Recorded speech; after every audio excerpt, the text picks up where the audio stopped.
Welcome back to part two of the Why Not Us, Why Not Now podcast. X and KB coming at you as we do every single week. Special guest Matt Craig joining us in the building for, like I said, I believe this is episode number 10. If it's not, we're pretty close to that number. Thank you to everybody who's watching us on YouTube. If you're not watching us on YouTube, if you're just listening on any podcast platforms, we thank you for doing that. Well, fellas, the NBA Finals is set. It will be the San Antonio Spurs and the New York Knicks. But before we talk about the NBA Finals, we have to talk about what happened in Game 7 of the Western Conference Finals and why, for the 8th consecutive year, we are going to have a new NBA champion once again. And that is because the Oklahoma City Thunder fell short in Game 7 at home against the San Antonio Spurs. Shai Gilgeous-Alexander showed up and did his part mostly for 3 quarters. He just ran out of gas in the 4th quarter. Unless your name's Cason Wallace, the others just didn't show up for them throughout that game. Jared McCain couldn't hit shots late in the game that we had saw him hitting throughout the series. Alex Caruso looked like he ran out of gas. Isaiah Joe couldn't give him anything. Wiggins wasn't giving him anything. Kendrick Williams wasn't giving him anything. Lou Dort wasn't really giving him much of anything offensively throughout the series. It just goes to show, and KB, we had this conversation last week. It's nice to have that conversation about depth and being deep with the talent. But when you got to really start talking about that next man up conversation, can you really do what it takes to be that next man up to feel what that other man would have done had he been out there and been able to play?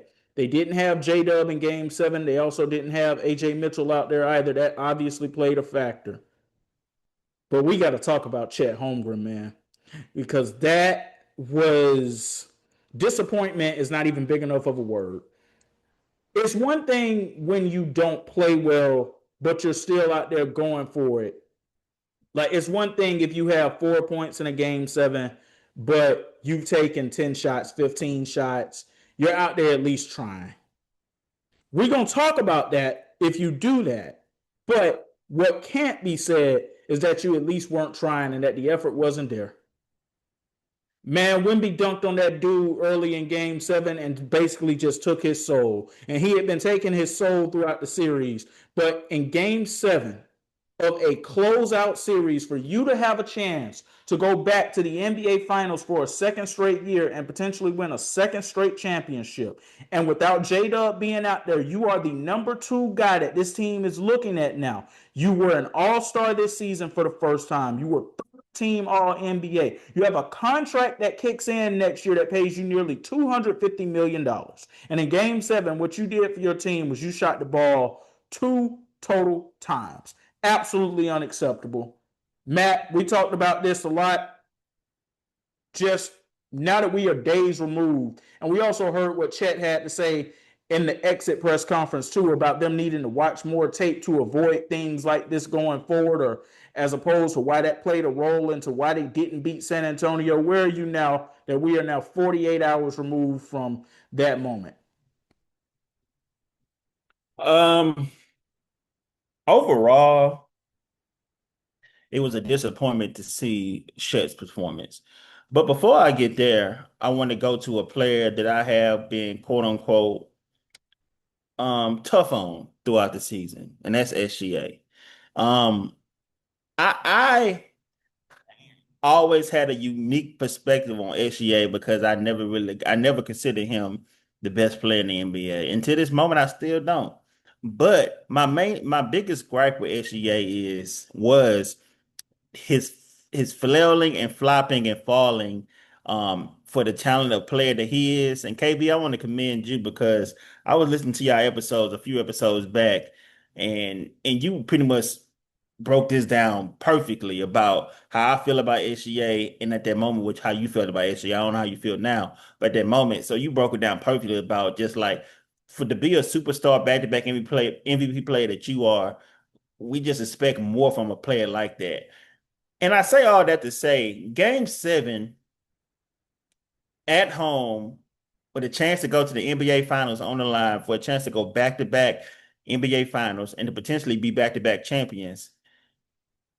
I must say, SGA earned my respect in that Game 7.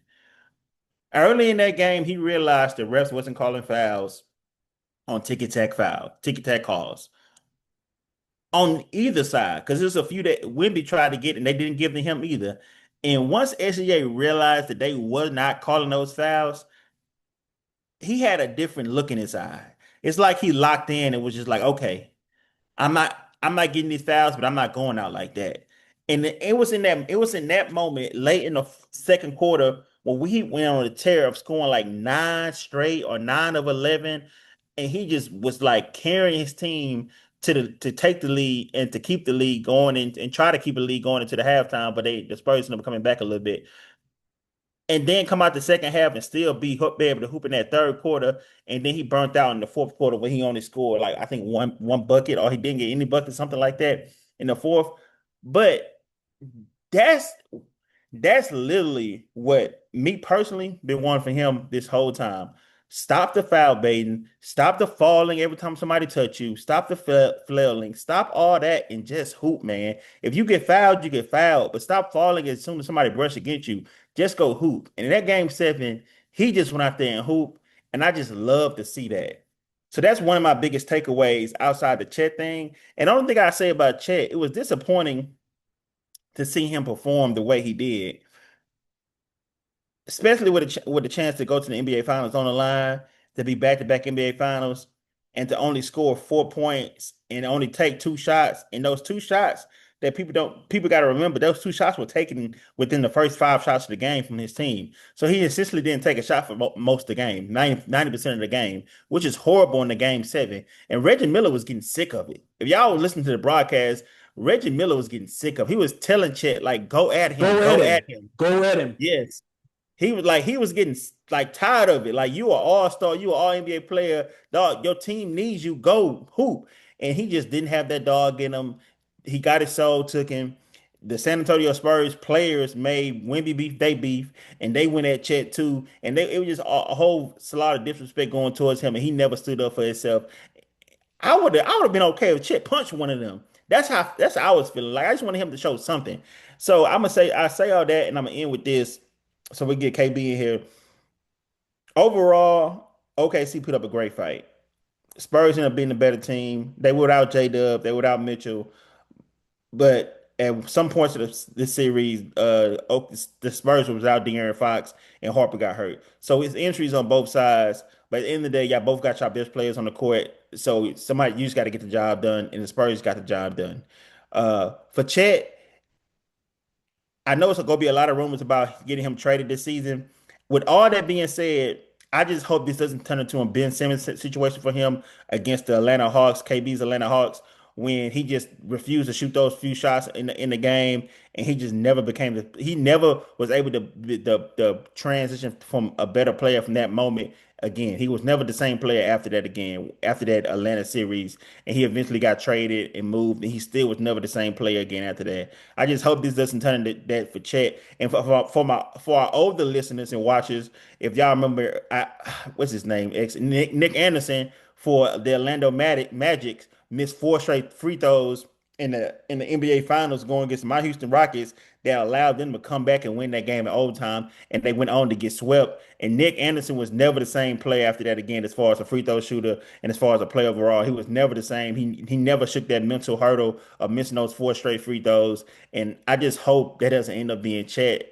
The two examples I gave with Ben Simmons and Nick Anderson, and we'll see who he does become after this. And like I said, I know it's gonna be trade speculations off season for him.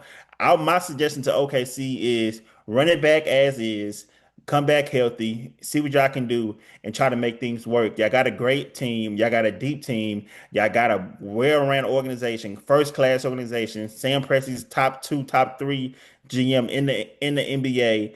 And if y'all do decide to move one player, for me it would be J Dub, only because I feel like his skill set is more replaceable than Chet's. At the end of the day, Chet is a 7'4", 7'5" big man down low that plays defense. And if Wemby didn't win Defensive Player of the Year, Chet was right there to win it as well. But that all depends if he can come back and be a better player. Because if his career takes his nosedive from here, then he may not even be worth a draft pick going forward. So it's they in a tricky situation. But knowing the Spurs, they may no not the Spurs, no OKC, they may stick with Chet and hopefully he can turn this around. But we'll see. But overall, respect the HCA, respect the OKC Thunder, and I look forward to seeing what the Spurs are doing in the NBA Finals. KB, your thoughts on OKC, Chet Holmgren, SGA, and just the Thunder overall and where they possibly could go from here? Uh, I like I said, I give respect to Shea. I think Shea had, I think that was his best game of the season. I mean, of the series. I think that his ability to hit tough shots.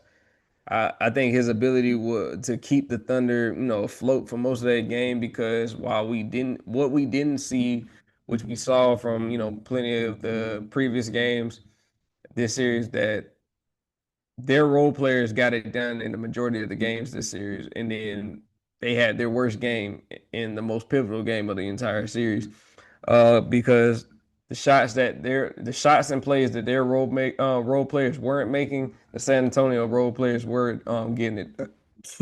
Excuse me, getting it done.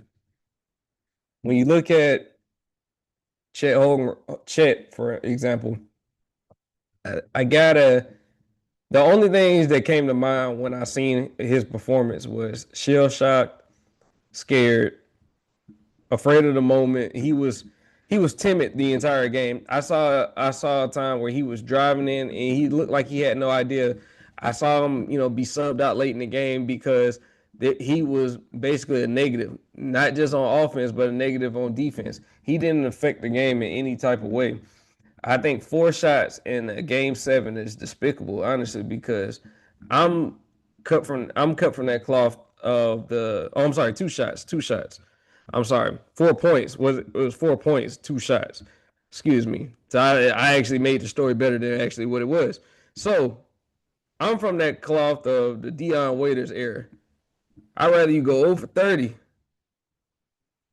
because if you go, I'd rather you go 0 for 30 because if you go 0 for 4, that means you lost confidence. But if you go over 30, nobody took your confidence. Because the way I believe it, go out on your shield. Like, go out on your shield. If you're going to lose, I'd rather you lose shooting 15 shots. And if you miss all 15, I can say you just had off night. But I can't say that you were scared. I think that not just game 7, but I think every time he sees, I think Chet maybe had one game this series that I can point to and they say that was actually a pretty decent game. But for the majority, he had a terrible series. And we've seen, like you said, Ben Simmons, it kind of becomes like a mental thing. I think mentally he was in his own head. I think that he was in his own head. I think that he didn't have any answer for whatever Wemby was doing. But also that kind of stuff can define a player. And what I would hope to see from with Chet, and this is like something that I wanted like to see overall, is like how do you respond to this? Because now you're gonna spend the off season hearing think pieces from every single person, analysts, former players, current players. They're calling you soft. They're calling you scared. How do you respond to that? Because at your peak, you still made an all NBA team. You're still an all-star. So a lot of people have been saying that was fraudulent. A lot of people saying that you didn't deserve that, and they said the NBA should rescind your all NBA selection. I'm not gonna go that far, but what I will say is that Chet gotta get stronger. First of all, I understand that he's a 7-footer, legit shot blocker and all. He gotta get stronger because we saw what Wemby did in the offseason. He got stronger. He went and transformed his body completely because he knew this game is too physical for him to be as frail as he was. He transformed himself. He came back completely different, and that made the Spurs a legit contender. But also, I think that if you are going to be paid like a number 2 guy or even a number 1 in some most teams, you got to give me a number 2 or number 1 guy performance because I shouldn't have to rely on Case and Wallace to be my number 2 scoring option when I have you out there, a 7-footer who has the skill set of, some people say, a skill set of a guard. I shouldn't have to rely on Case and Wallace because anything Case and Wallace, Alex Caruso, Jared McCain gives me, that's a luxury, but it's not a necessity. It is one of those things where you do need your role players to perform, yes, but when I have a guy like Chet Holmgren, who's like I said, a legit all-star, who's a all NBA player, I should not rely on on my role players, my bench players, to give me all-star level performances, especially in the closeout game. So I'm disappointed in him on that from that standpoint. I don't think that OKC is like this is a cause for panic. I think they just ran into the wrong team at the wrong time. I think that they still have a very good future. They could also possibly, enter these. They could enter the Giannis sweepstakes with the amount of draft capital they have. They could honestly enter into they could even get into the top five if they wanted to. I feel like if there's a right deal out there to be made. So the outlook for this team, I wouldn't. There's no need to press panic on them because there's honestly any other team than the San Antonio Spurs, they be going to another finals right now, and that's without J-Dub and that's without AJ Mitchell as well. I think that they just ran into a team who's on a mission. I think that Wemby's on a mission. I think that they have a great collection of role players over there in San Antonio, well coached.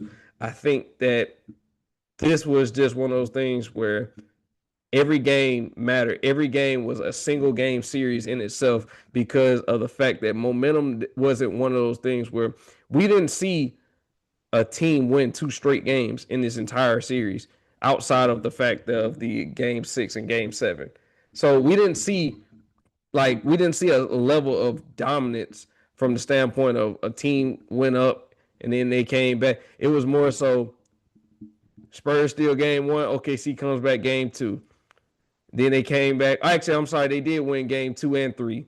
So OKC did win game 2 and 3, and then San Antonio responded. So each time there was a response for everything that was going on. And these were, like I said, these were physical games. So everything that happened into this series, I think it went the way it was supposed to go. I think that San Antonio, they were healthier. They definitely were healthier than OKC. I think that Wemby got key contributions from the right guys at the right time. When I say role players, because if we looked at games 1 through 6, I can honestly say OKC for the majority of the games, they had the advantage as far as the bench goes and as far as role players go. I think that their role players performed at a better clip than San Antonio.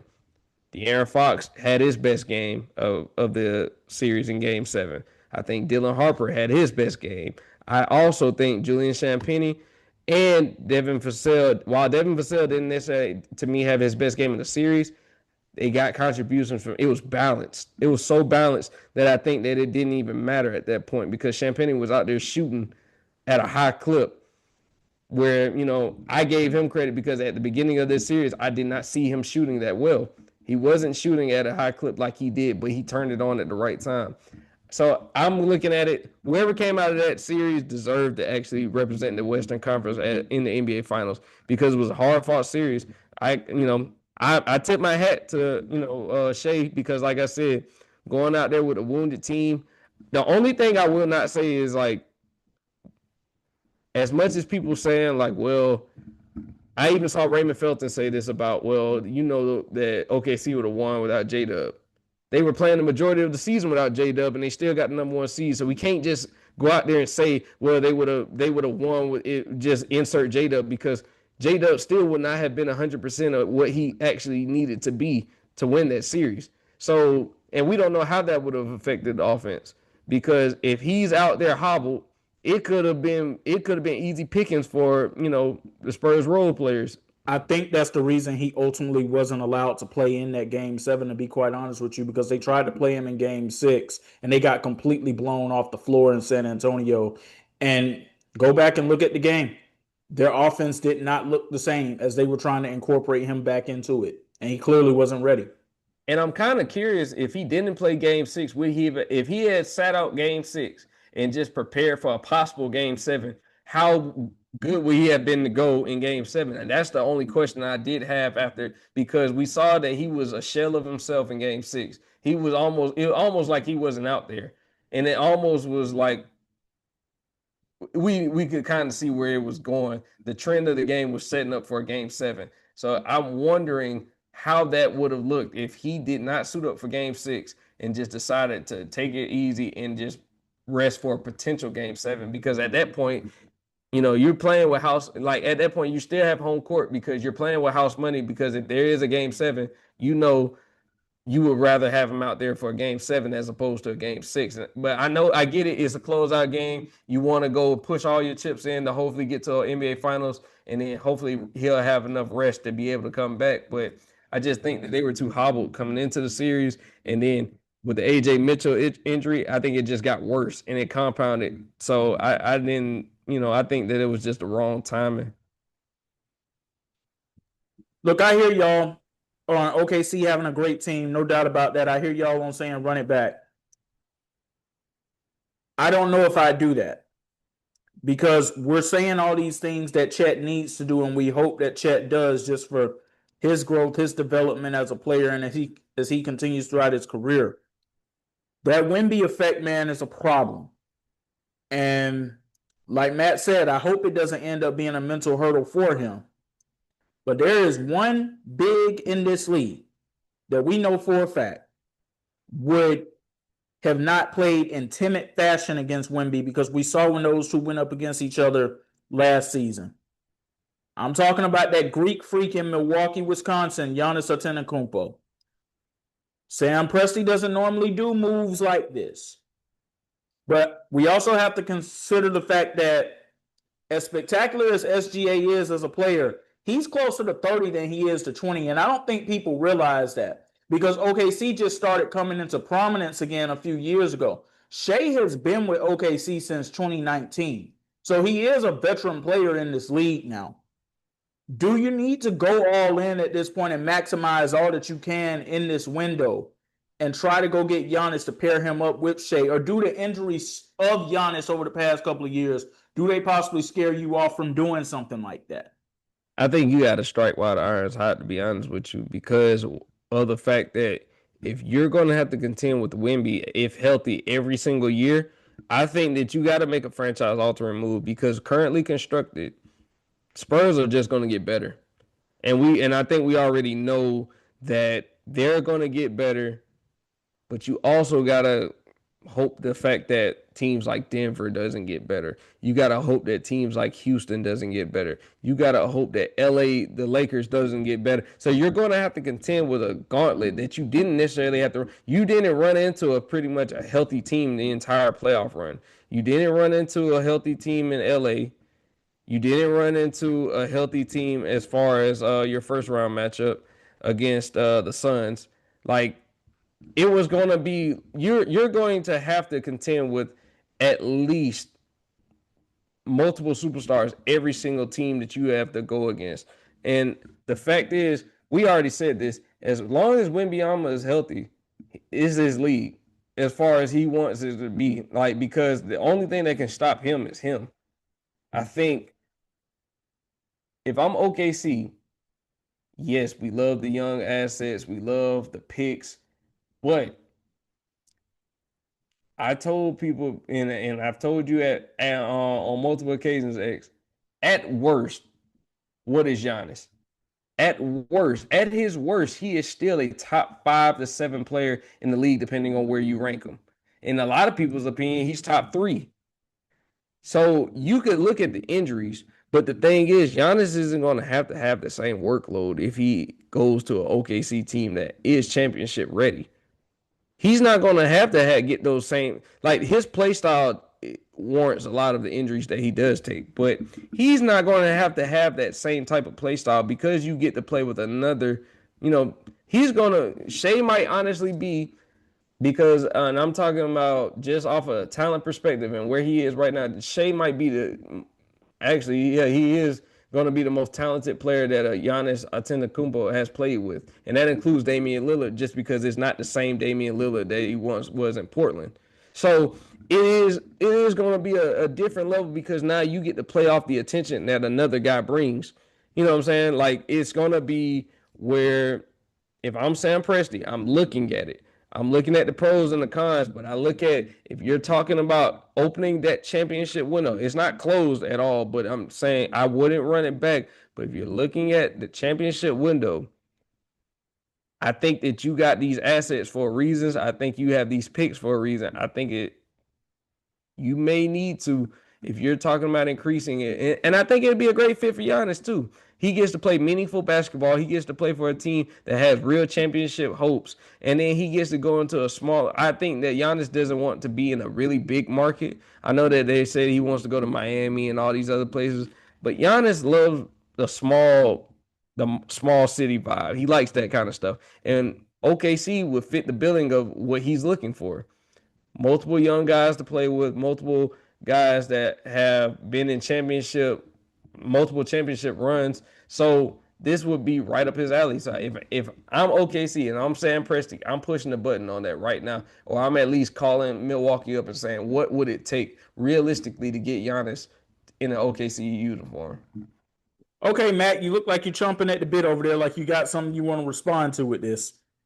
Oh no, I mean I agree with KB. I mean to get a Giannis out to the Kumpo, like a non-starter for me. I always been a big Giannis fan, so I'm on KB side when it comes to that because it's like regardless of who you got to give up, as long as it's not like SGA and they got 100,000 picks, they got enough picks for them to start for the Bucks to start over.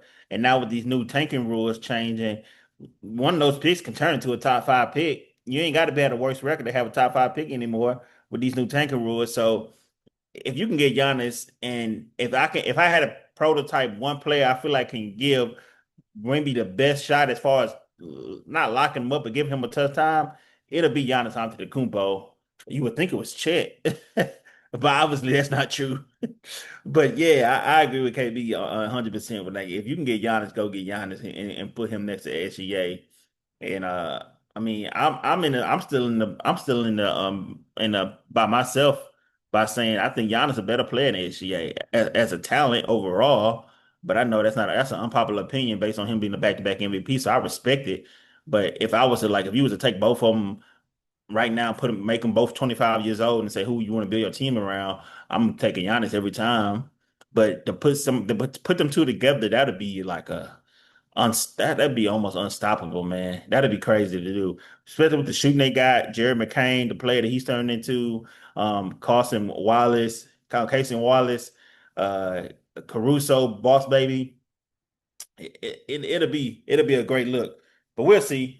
I'm tired of Giannis though. Every year he talking about he want to get traded, then he say I want to be here for the rest of my life. It's like I'm over Giannis. I don't even think it's his choice anymore, to be quite honest with you. I think the Milwaukee Bucks are going to move on what they feel is best for them to do for their future. But yeah, I'm with both of y'all on this. I mean, going back to October, I mean, we first raised the conversation right here.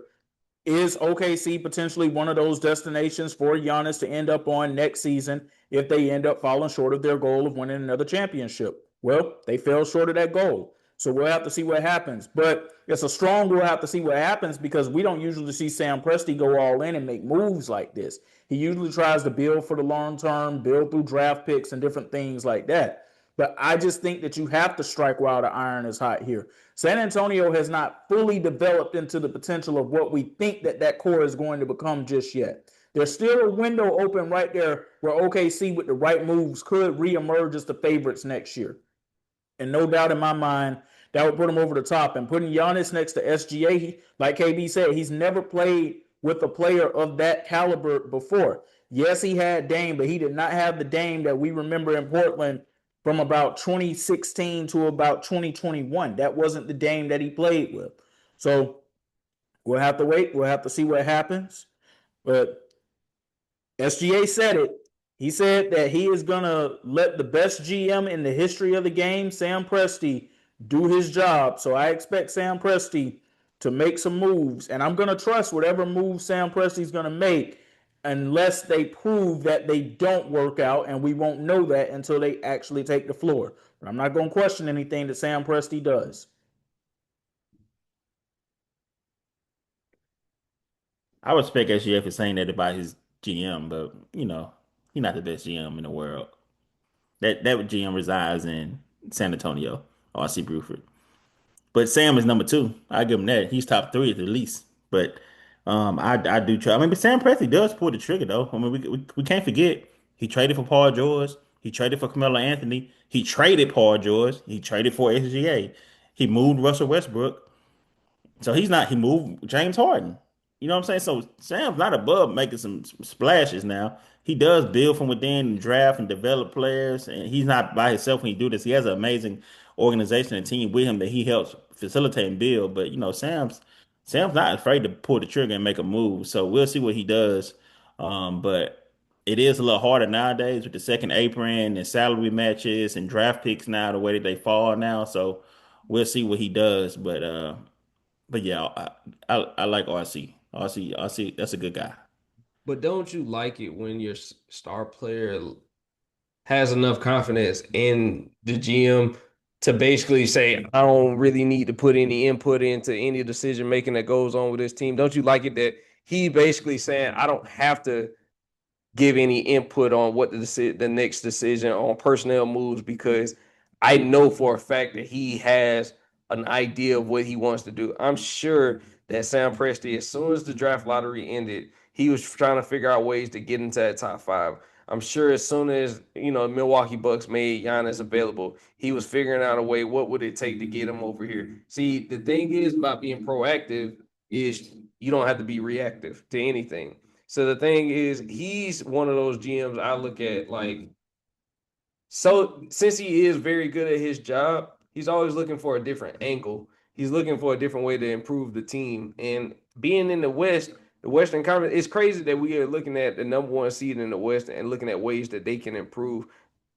Like that's insane, because you would think they're the number one seed. They did everything right. 60-win team. They don't really have too much they can do that would make them better, but they do have a lot because of the fact that they still have those assets that they have. Like J-Dub holds a lot of value. Even while hurt, he still holds a lot of value that a lot of teams look at him as kind of being their cornerstone player, their number one guy.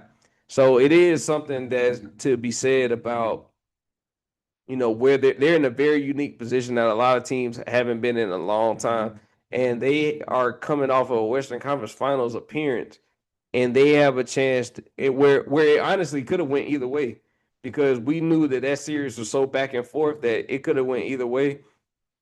But if Sam Presti is able to make this happen, hey man, we talk about players getting statues all the time. Sam Presti may be one of the first execs to get a statue out in front of OKC. And I'm just saying, just because he's literally been he's been the facilitator, he's been the face. You talk about Sam Presti like he's this legendary head coach, the way he's moving all these chess pieces behind the scenes, but he is the reason why he is the architect behind everything that OKC is today. And the fact that he's always like just being so forward thinking as far as like what he can do to make this team better. That's why I respect it, because I look at teams that, have been bad for a long time, even young teams that necessarily are rebuilding. They don't necessarily have, a lot of these teams don't have the, front office trying to improve the team. Some of them are very content with where they are. Some are just trying to wait for, their draft picks to develop. He's letting draft picks develop, but also accelerating. He also accelerated their rebuild. So, like I said, I respect it. And I'm looking forward to what they're going to be next season. I'm looking forward to what this Giannis saga is going to be by at least, I even say next week, because we don't know. We hear rumors about it every day. Honestly, I'm ready for it to be over. Sam Presti better be getting a statue outside in OKC. And not only that, he better get a wing of the building named after him too, with all that he's done in the organization. No doubt about it. Well, fellas, we got an NBA Finals coming up. Less than 24 hours away. Time to talk about it. I believe it's going to be a heavyweight fight between the San Antonio Spurs and the New York Knicks. The Knicks come in on an 11-game win streak. The offense efficiency that they've been putting up, some of the best we've seen in the history of the league in a postseason run. You got it's truly almost like a battle of David and Goliath when you look at the size of Jalen Brunson and then you look at the size of Wemby. But then you got to remember, in the Bible, David beat Goliath. So it's not too far-fetched to think that the Knicks are going to get this done. But this is one of the only times on this show y'all are going to hear me as the journalist say that I am biased in a situation. I am biased in my selection of picking the San Antonio Spurs to win this series. It has nothing to do with Wemby and his emergence as much as it has to do with the fact that, KB, we got hometown stakes in this thing, man. Our city is on the stage right now in a way that we've never seen before. We never seen nobody from the COV in the NBA Finals in our lifetime. And we got somebody up there now who is one of the main players on the team. I'm riding with Stephon Castle and the Spurs, man. They're going to get it done in 6 games. Yeah, I'm picking the Spurs to win the 6 too. I'm biased too. Yeah, Stephon Castle is from Covington, but also my deep hatred for the Knicks.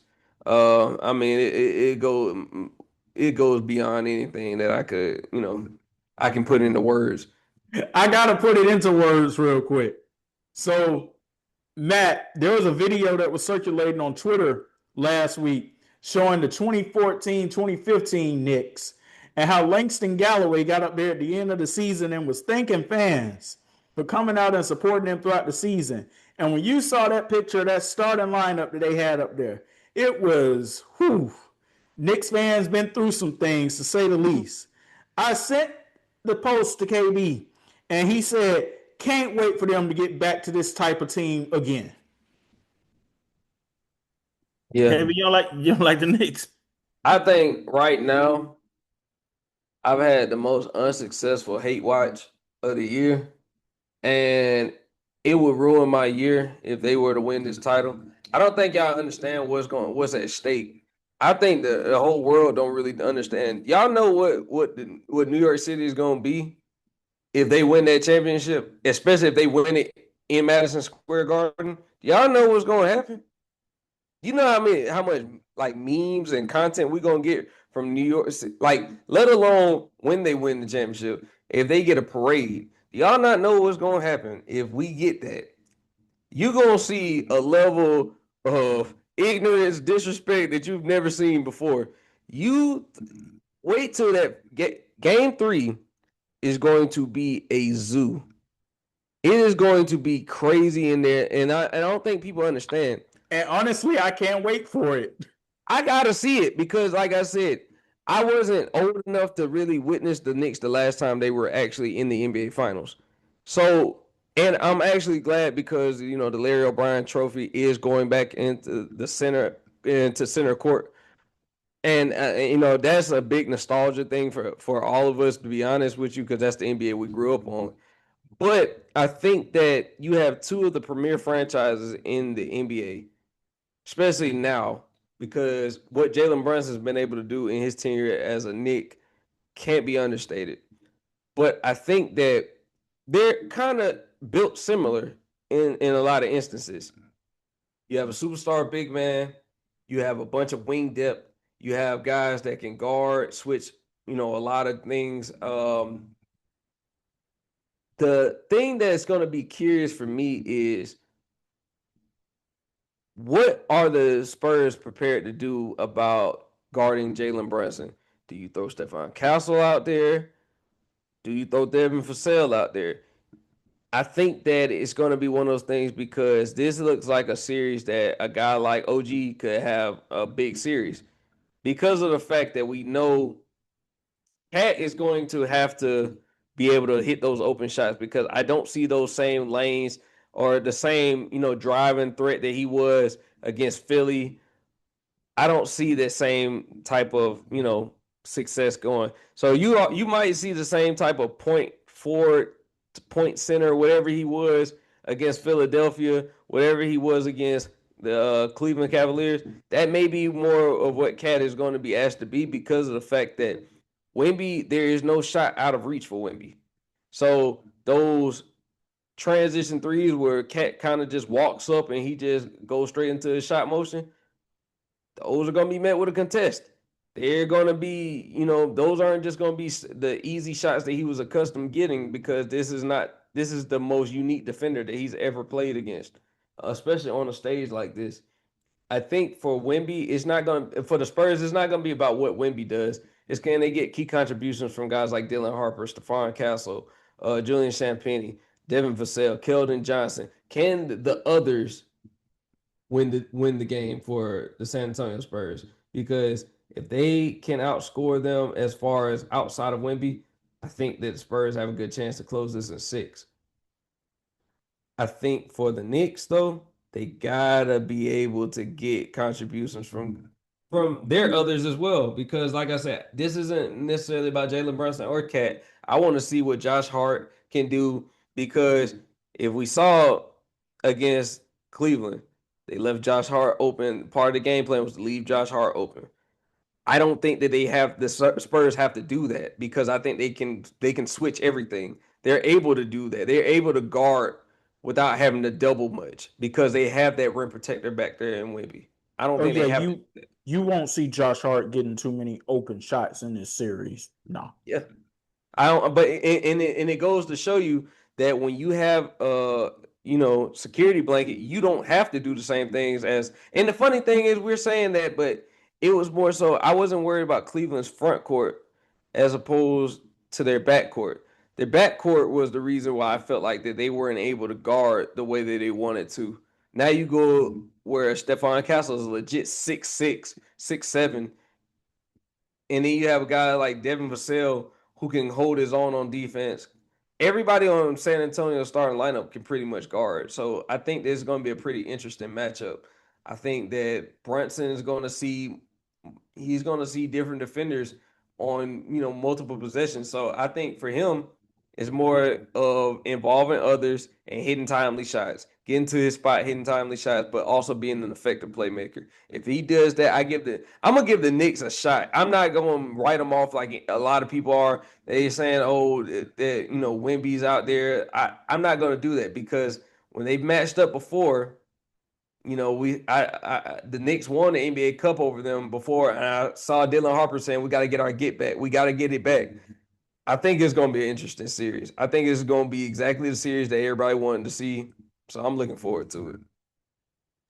Yeah, I have no doubt that it's going to be the series everybody wanted to see. Matt, I know you're going to respond to all of that, but I want to ask you a question first as I come to you on this, because we've had these different conversations about Wemby being the one. We found him. He's the next face of the league. He's in a very unique situation here. We thought that maybe this possibly would have started to take off maybe next season at most. And if it was against somebody like Cleveland, Detroit, Indiana, it doesn't have the same feel. Victor Wembanyama is in the NBA Finals, and his opponent just so happens to be the New York Knicks, and they are going to take center stage in Madison Square Garden starting in Game 3 on Monday.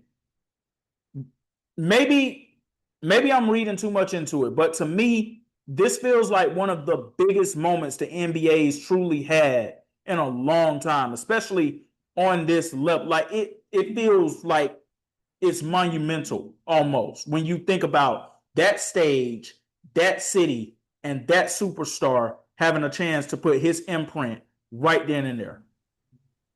I gotta disagree. Man, it's a big city, yes.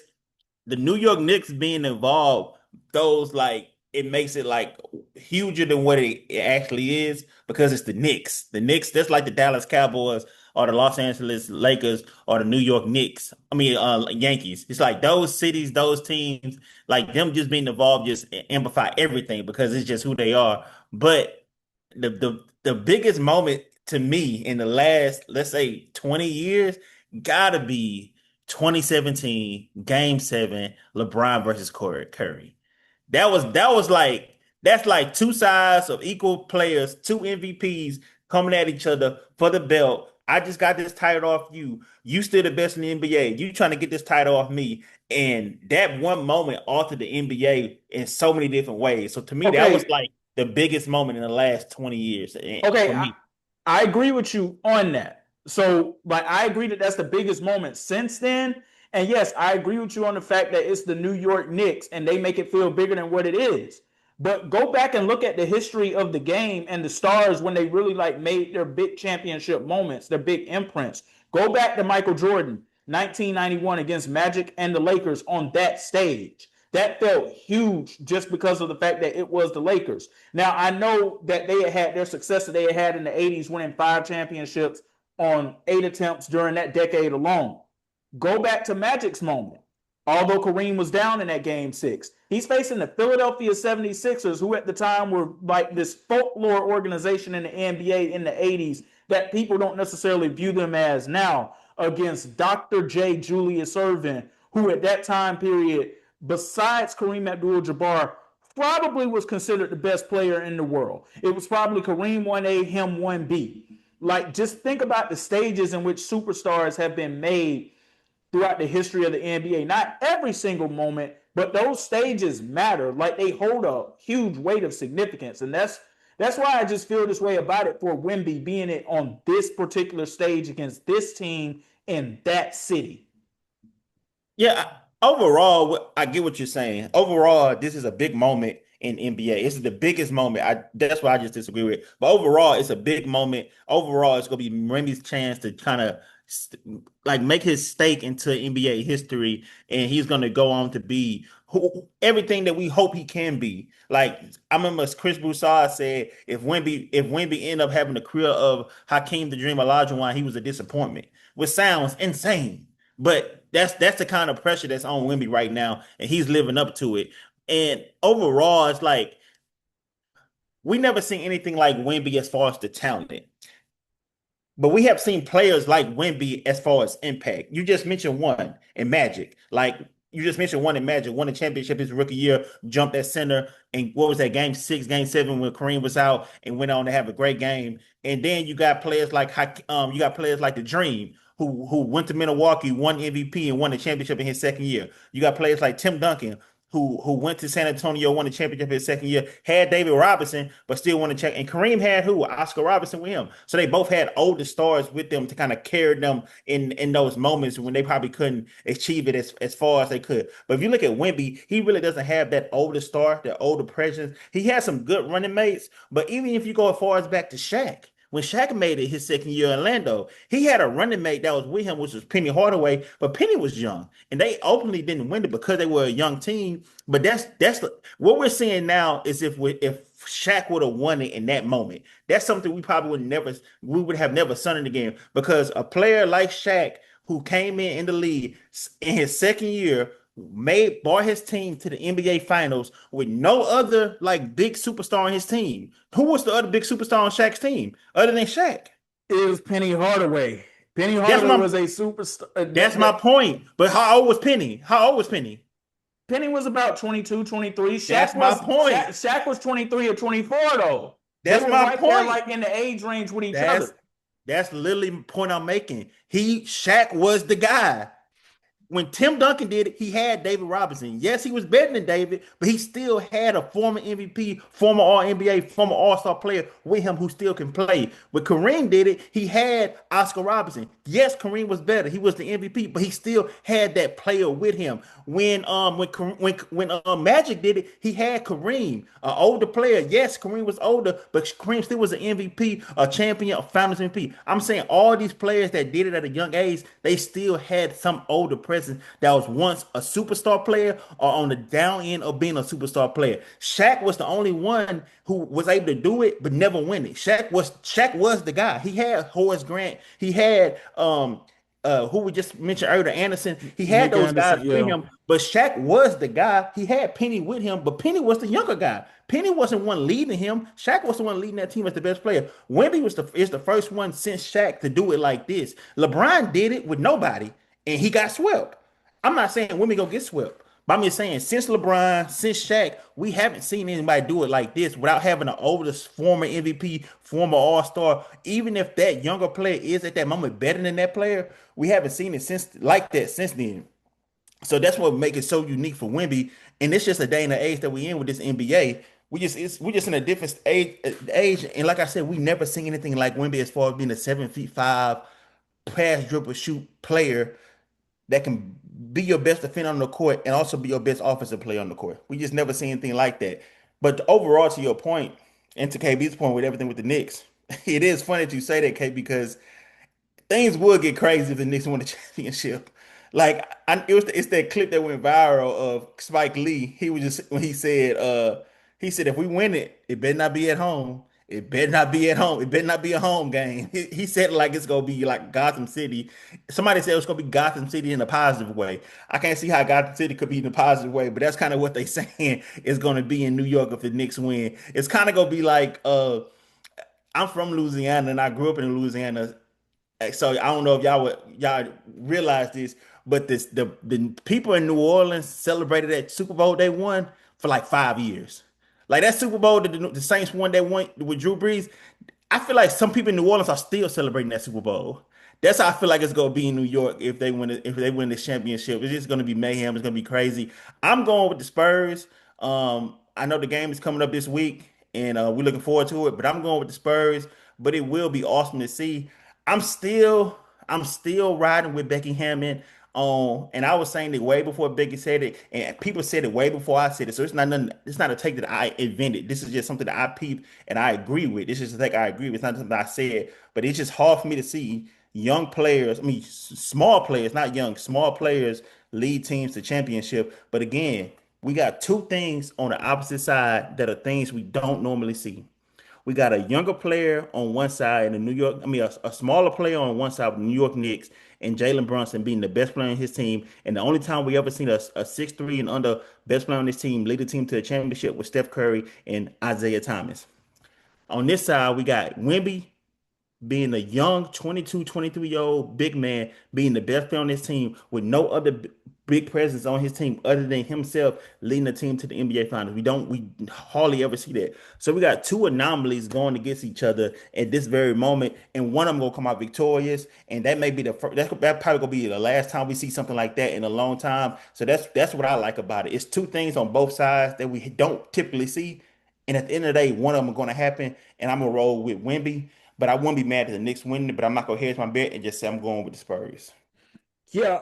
More than anything, I'm praying that we're all right on this being an epic finals. Number one, please let everybody stay healthy. We don't want to see the championship won because teams end up getting compromised because of injuries. So please just let everybody stay healthy out there. But I'm hoping that this is as classic and as epic as we think it's going to be, because I really feel like this is a moment for the NBA to have a chance to really bring the casual fans back in. I'm expecting a crazy rating for this. I literally just saw, I don't know how accurate it is, but I just saw that this playoffs has the best ratings in like the last 10 to 15 years.